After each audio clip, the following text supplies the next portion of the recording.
Bismillahirrahmanirrahim. Assalamualaikum warahmatullahi wabarakatuh. Alhamdulillahilladzi arsala rasulahu bil huda wa dinil haq lidhhirahu 'ala dini wa kafa billahi syahida.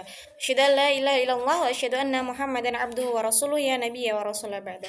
Perkenalkan, nama saya Aziza Alfa Fauziah. Saya berasal dari Prodi S1 Administrasi Rumah Sakit. Nomor NIM saya 24316901035. Saya semester 1. Saya di sini akan membuat video tentang soal UTS perilaku organisasi. Soal yang pertama yaitu perilaku organisasi dipengaruhi oleh perilaku kelompok. Perilaku kelompok dipengaruhi individu. Perilaku individu dipengaruhi perilaku organisasi. Jelaskan maksudnya. Soal nomor 2 yaitu struktur organisasi ada yang berbentuk lini, berbentuk fungsi dan metrik. Jelaskan bagaimana struktur organisasi rumah sakit. Soal yang ketiga, jelaskan desain organisasi, mekanistik, dan organisasi organik. Soal yang keempat yaitu apa itu sensasi dan persepsi, apa yang mempengaruhi persepsi. Jadi faktor internal, situasional, personal, perhatian, dan struktural. Yang kelima yaitu jelaskan teori motivasi yang merujuk pada kebutuhan manusia. Saya di sini akan menjawab soal-soal dari nomor 1 sampai nomor 5. Yuk ikuti videonya. Yang pertama yaitu perilaku individu, kelompok, dan organisasi itu sangat terkaitan satu sama lain karena individu sendiri memberikan nilai dan sifat, sikap, juga perilaku yang juga masuk dalam dinamikanya. Kelompok yang pada akhirnya mempengaruhi keseluruhan organisasi yang ada, begitupun dengan sebaliknya. Jika nilai kelompok dan individu tidak ada, maka juga akan susah terbentuknya nilai dalam organisasi yang ada.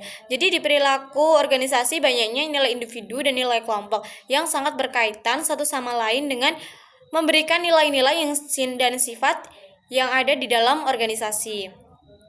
Yang nomor 2 yaitu tentang struktur lini. Yaitu apa sih tentang struktur lini? Struktur lini yaitu sangat sederhana dan hierarkis dengan adanya jalur yang mengomando dari atas sampai bawah, biasanya dipengaruhi dalam organisasi kecil dengan sedikit divisi. Sedangkan struktur fungsional seperti beberapa fungsi seperti administrasi, medis, dan juga makalah keuangan yang memungkinkan dalam spesialis dalam masing-masing bidangnya di rumah sakit. Dan juga yang ketiga yaitu struktur matriks, yaitu penggabungan antara fungsional dan lini. Di rumah sakit sendiri sering menggunakannya fungsional karena di dalamnya ada beberapa pembagian. Tim medis seperti dokter, perawat di rumah sakit menggunakan sistem matriks untuk proyek yang spesifik dalam penelitiannya. Jadi ketiga struktur itu digunakannya dalam organisasi di rumah sakit untuk mempermudahkannya perawat dengan konsultan dokter dan dengan pasien. Yang nomor 3 yaitu organisasi. Mekanistik adalah struktur yang pembagiannya tugasnya jelas dengan prosedur baku dan pengawasan yang ketat. Organisasi mekanik adalah struktur yang fleksibel dan lebih mengutamakan kolaborasi dan komunikasi antar anggota. Yang keempat yaitu soal tentang sensasi. Apa sih sensasi itu? Sensasi adalah ketika kita melihat dengan indera mata, mencium dengan indera hidung, dan lain-lain. Kalau persepsi terhadap data sensorik yang diterima untuk memaknai dunia yang ada di sekitar kita. Dan ada faktor yang mempengaruhi persepsi. Yang pertama yaitu internal, yaitu faktor yang emosi, pengalaman, dan kepribadian.